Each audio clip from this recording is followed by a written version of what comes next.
Nous allons voir ce que c'est que les incertitudes de mesure, connaître leurs causes, voir les différentes composantes de ces incertitudes et enfin voir comment calculer ce que l'on appelle l'incertitude composée élargie, c'est-à-dire l'incertitude globale pour une mesure.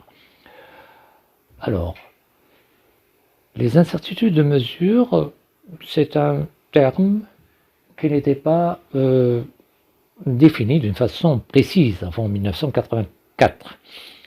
Ça a été considéré d'une façon générale comme étant l'erreur probable.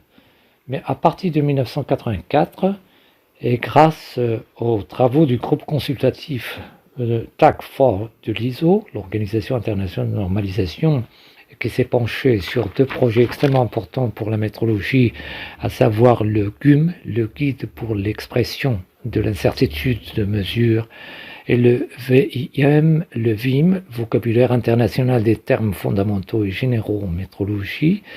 Donc, grâce à ces deux références-là, on a pu élaborer une première définition des incertitudes de mesure qui disait que une incertitude, c'est un intervalle qui contient la valeur vraie.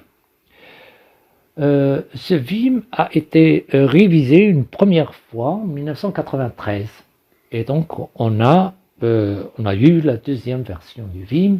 Dans cette version, la définition de l'incertitude est passée donc à une autre définition qui disait que l'incertitude, c'est le paramètre associé au résultat d'un mesurage qui caractérise la dispersion des valeurs qui pourraient raisonnablement être attribuées au mesurant. Sachant que le mesurant, c'est la grandeur qu'on veut mesurer. Après, il y a eu une troisième version en 2012 du VIM, et dans cette version-là, la définition de l'incertitude était comme suit. C'est un paramètre non négatif qui caractérise la dispersion des valeurs attribuées à un mesurant à partir des informations utilisées. Et vous voyez donc qu'il y a eu une évolution très importante au niveau de la définition. Deux remarques s'imposent à ce niveau-là. Premièrement, c'est que l'incertitude associée au résultat produit par le processus de mesure doit être acceptable au regard du besoin. Donc on ne peut pas avoir une incertitude qui dépasse par exemple l'erreur tolérée. Ça n'a pas de sens. Deuxième remarque, c'est que l'incertitude peut même constituer par exemple une fraction réaliste de la tolérance associée à la spécification. On va passer maintenant aux différentes sources d'incertitude.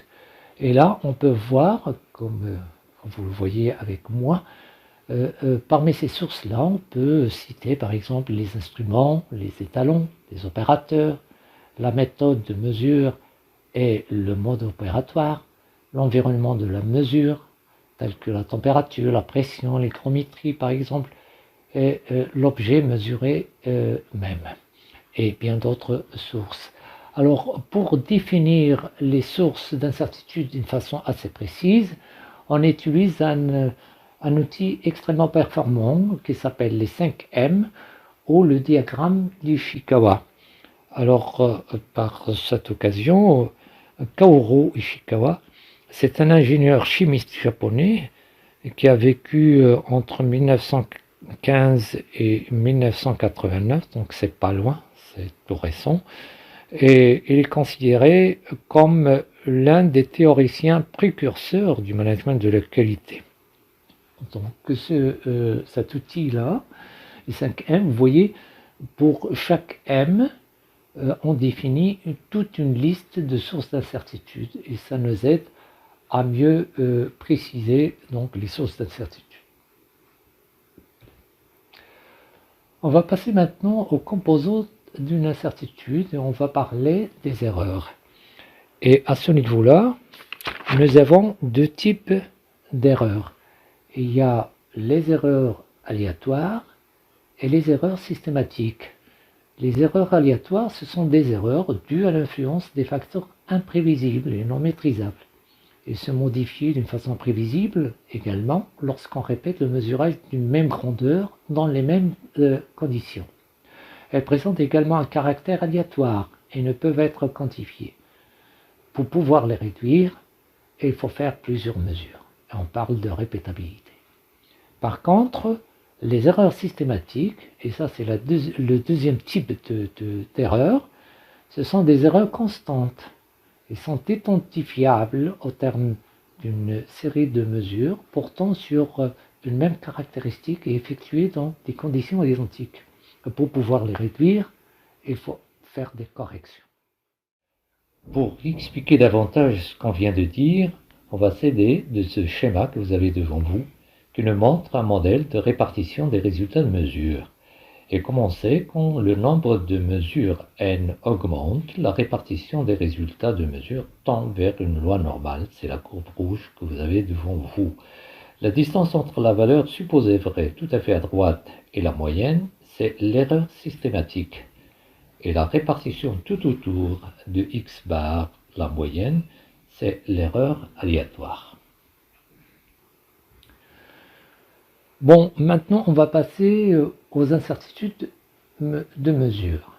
Donc, pour les incertitudes de mesure, nous avons deux types d'incertitudes. Les incertitudes de type A et les incertitudes de type B. Les incertitudes de type A se font par calcul statistique. C'est-à-dire on doit faire un certain nombre de mesures, n. On commence par le bas. On calcule tout d'abord la moyenne, x bar, et qui est l'ensemble des xi sur l'ensemble des mesures, n.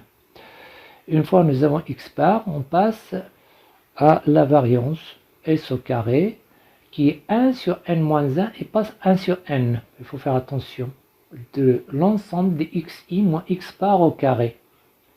Et de cette variance-là, on passe au carré de l'incertitude type, qui est u au carré, c'est la variance divisée par n. Donc u au carré est égal à s au carré sur n, et u est égal à s, tout simplement, sur racine de n. C'est ce u-là qui représente l'incertitude type. Une fois nous avons l'incertitude type, u, alors on passe à l'incertitude type élargie, qui dépend du nombre n de mesures, de l'écart type S et d'un coefficient K, appelé facteur d'élargissement. Ce facteur dépend lui-même du nombre de mesures réalisées et du niveau de confiance désiré. Sa valeur figure dans un tableau issu de la loi statistique, dite loi de Student, que nous allons voir ultérieurement. L'incertitude type élargie est donc donnée par U, grand U, majuscule, est égal à K, ce facteur d'élargissement, multiplié par U de X qu'on a calculé tout à l'heure.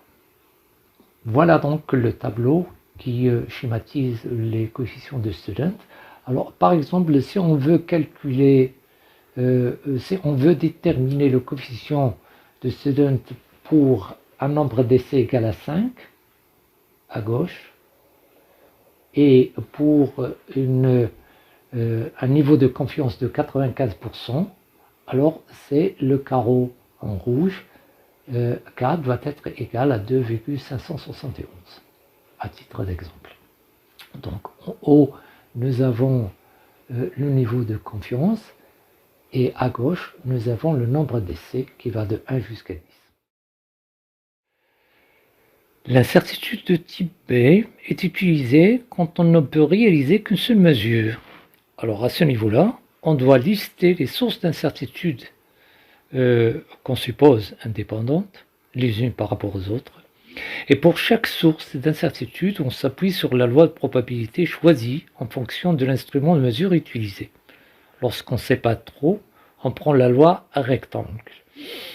Et on calcule l'incertitude de type sigma. Alors, vous voyez là que quand on ne sait pas, quand on ne connaît pas parfaitement l'incertitude, ben, on prend la valeur supérieure, la valeur inférieure, on fait la somme, puis on divise par 2, ça nous donne le AI. Sigma au carré est égal à AI au carré, mais quand on prend comme base la loi à rectangle, U de xi, c'est-à-dire la valeur type B, est égal à 1 sur racine de 3 de AI. Et quand on passe à l'incertitude type élargie, on doit multiplier par le facteur d'élargissement qui est K. Et K, dans ce cas-là, peut prendre généralement, ça ne prend que K égale à 2 pour 95% et K égale 3 pour 99%.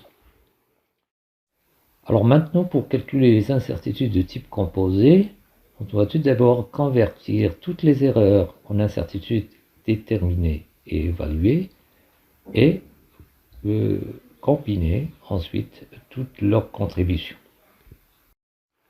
L'incertitude de type composé, c'est selon la loi de propagation des incertitudes, la formule s'écrit de la façon suivante. Comme vous voyez, composé au carré est égal à u au carré, la variance des incertitudes de type A, plus u au carré, la variance des incertitudes type B. Et comme ça, bon, on voit la contribution donc de l'ensemble des variances. On peut alors déterminer UC, c'est-à-dire l'incertitude type. Alors, pour passer à l'incertitude élargie, il suffit de multiplier UC, Y, donc UC petit, par un facteur d'élargissement. C'est le facteur K qui prend généralement 2 et 3. En général, 2 pour un niveau de confiance de 95% et 3 pour un niveau de confiance de 99%. Alors, une fois multiplié UC par K, ça nous donne l'incertitude élargie. La valeur mesurée, donc Y, et l'incertitude de mesure élargie les deux indiquent la plage Y plus ou moins U de Y qui contient la vraie valeur de la grandeur mesurée, avec une probabilité de 95% pour, par exemple, K égale à 2, selon, bien évidemment, une distribution normale. Le résultat final s'écrit donc comme suit. Grand Y est égal à petit y plus ou moins U.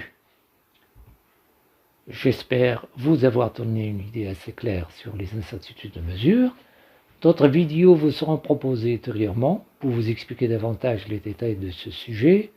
D'ici là, je vous remercie et à très bientôt.